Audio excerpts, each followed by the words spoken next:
Hello students, class 12 physics first chapter electric charges and electric fields. 11th class में आपने काफ़ी सारी physics की इंटरेस्टिंग ब्रांचेस को स्टडी किया, थर्मो डायनामिक्स को, मैकेनिक्स को, है ना, अकाउस्टिक वगैरह सभी आप लोगों ने देखी। अब यहाँ पर हम लोग कुछ नई ब्रांचेस से रूबरू होंगे। उसमें सबसे पहली ब्रांच होगी हमारी इलेक्ट्रोस्टैटिक। इलेक्ट्रिसिटी से अभी तक हम लोग 11th क्लास में हम लोग कहीं पर भी टच में नहीं आए थे, लेकिन अब क्लास 12 में काफ़ी जो इन्वॉल्वमेंट है वो हमारी इलेक्ट्रिसिटी का है। इलेक्ट्रिसिटी में सबसे पहली जो ब्रांच होगी वो इलेक्ट्रोस्टैटिक है। The branch of physics which deals with electricity. Physics की वो ब्रांच जो कि इलेक्ट्रिसिटी से डील करती है, दैट इज कॉल्ड इलेक्ट्रोस्टैटिक। उसको हम लोग बोलते हैं इलेक्ट्रोस्टैटिक, ठीक है। और जिस तरह से मैकेनिक्स जब पढ़ रहे थे तो हम लोगों ने देखा फोर्स के बारे में स्टडी किया था, फोर्स, वेलोसिटी, मोशन सब कुछ पढ़ा, लेकिन उसमें देखा था एक फंडामेंटल जो बेसिक था, दैट इज मास। मैटर जो है वो मैटर का जो एक फंडामेंटल पार्टिकल है, basic particle, that is called मास। तो यहाँ पर इलेक्ट्रिसिटी में भी कुछ एक फंडामेंटल थिंग है, एक बेसिक थिंग है, that is called electric charge. तो सारा जो दारोमदार है उस चार्ज के ऊपर है। तो इलेक्ट्रिक चार्ज क्या है? The physical property of matter. Matter की ही प्रॉपर्टी है। देखो, मास भी मैटर की प्रॉपर्टी है और चार्ज भी मैटर की प्रॉपर्टी है, ठीक है। The physical property of matter that causes it to experience a force when placed in an electromagnetic field is called electric charge। जब किसी बॉडी को किसी इलेक्ट्रोमैग्नेटिक फील्ड में रखा जाए और वो क्या महसूस करे, कोई एक फोर्स महसूस करे, इलेक्ट्रिक फोर्स जिसको हम लोग बोलते हैं, वो एक्सपीरियंस करे, तो वो जिसकी वजह से होता है उसको हम लोग बोलते हैं इलेक्ट्रिक चार्ज। आपने देखा होगा कि जब हम लोग इस रोड को, या पेन को है या कोम है, उसको जब हम लोग रब करते हैं और रब करने के बाद कागज़ के छोटे छोटे पार्टिकल्स के ऊपर जब हम लोग टुकड़ों के ऊपर जब लेकर आते हैं तो वो कागज़ के टुकड़े उसके ऊपर चिपक जाते हैं। तो ये किसकी वजह से हो रहा है? ये जिसकी वजह से हो रहा है उसको हम लोग कहते हैं इलेक्ट्रिक चार्ज, ठीक है। चार्ज की वजह से हो पाता है ये। तो इलेक्ट्रिक चार्ज की डेफिनेशन में आ गई, the physical property of matter that cause it to experience a force when placed in an electromagnetic field is called electric charge, okay. अब स्केलर क्वांटिटी और वेक्टर क्वांटिटी के बारे में आप 11th में पढ़ चुके हो, जहां पर डायरेक्शन जो मैग्नीट्यूड के साथ में इन्वॉल्व होता है, that is called vector quantity. And direction नहीं होता है तो हम लोग बोलते हैं स्केलर क्वांटिटी। तो चार्ज एक स्केलर क्वांटिटी है, ठीक है।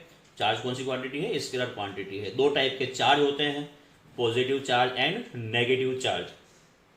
पॉजिटिव चार्ज और नेगेटिव चार्ज, इनका नाम बाद में रखा गया। पहले ये लाइक चार्ज और डिसलाइक चार्ज कहा करते थे इनको, लेकिन बाद में इनका नाम पॉजिटिव चार्ज और नेगेटिव चार्ज हुआ। तो दो टाइप के चार्ज यहाँ पर होंगे।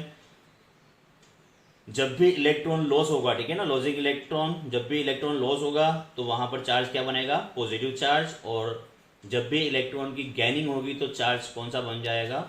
नेगेटिव चार्ज, ठीक है।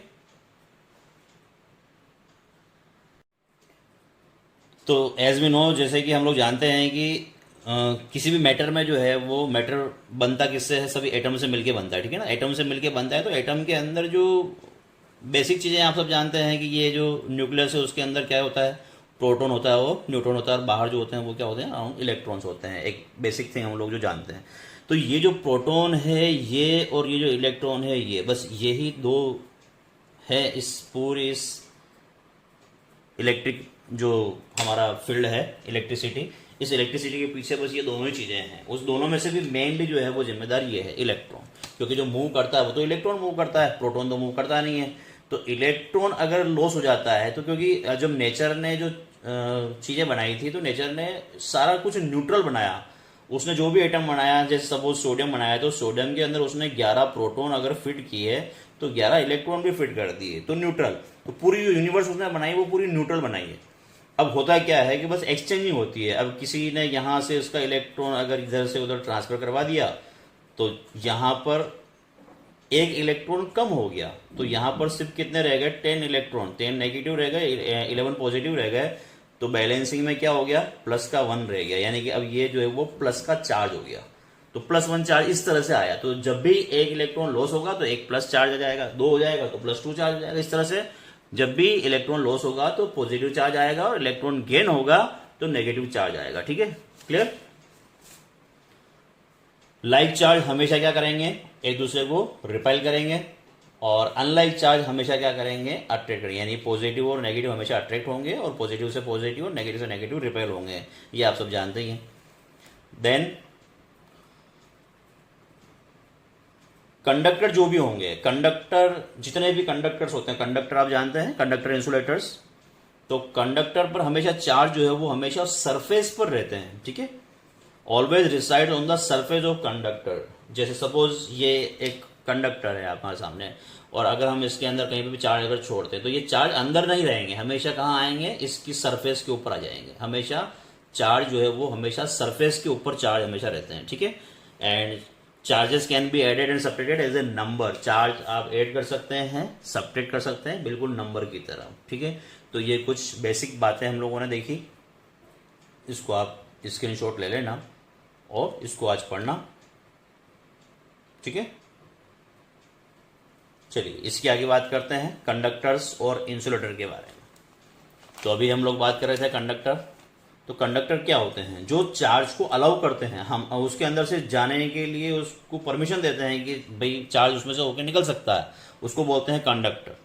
Conductors are the substance which can be use to carry और conduct electric charge from one point to other, ठीक है, यानी कि एक पॉइंट से दूसरे पॉइंट तक इलेक्ट्रिक चार्ज को कंडक्ट करते हैं या कैरी करते हैं, तो उसको हम लोग बोलते हैं कंडक्टर, ठीक है। They allow electricity to pass through them easily, वो अपने अंदर से इलेक्ट्रिसिटी को पास होने देना चाहते हैं इजीली।